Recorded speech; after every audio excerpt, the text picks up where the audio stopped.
Roho niyo itanga ubuzima.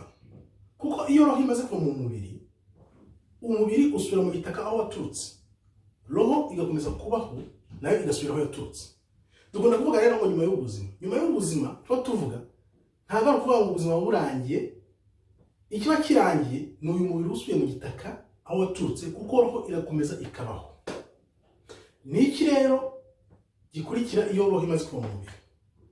Iyo roho imaze kuva mu mubiri, kuko yo iba igifite bwa buzima bwari mu mubiri, yo ikomeza kubaho, ni ukuvuga ngo habaho ukwicuza gukomeye.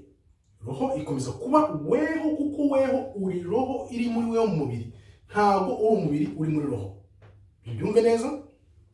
Ni ukuvuga ngo ya roho yamaze kugenda, yo ikomeza kubaho, igakomeza kugira bwa buzima, noneho ikomeza yicuza.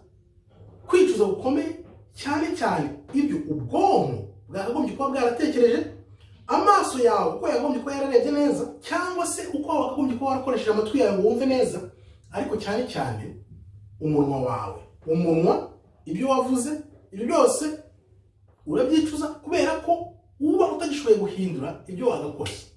Nuko rero liste y'ibyo wicuza iba ndende, kubera ko utabyihaniye ukiri kuri nosi ngo wigore n'Imana, cyane cyane wakira agakiza.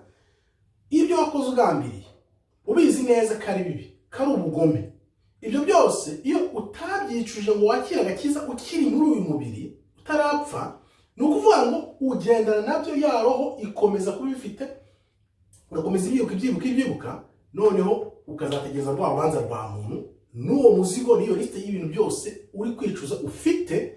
Niyo mpamvu nakubwira nti uyu munsi reba ibintu byose ubona bikubangamiye, wakoze ubizi cyangwa utabizi, cyane cyane ibyo wakoze ubishaka ugambiriye, yaba birimo ubugome, no ubyicuze. Iyo liste yawe uzajyana uvuye hano, yihanagure, yivaneho. Ikintu cya mbere ukora, akira agakiza, wicuze ibyo byaha byose ibyo wakoze ubizi cyangwa utaruzi, byose ubivane mu nzira, noneho ubimare muri weho, ku buryo roho yawe nikuvamo nta kintu izaba yishinja cyangwa yicuza. Murakoze rero, Imana ikomeze ibarinde. Shalom, shalom, shalom.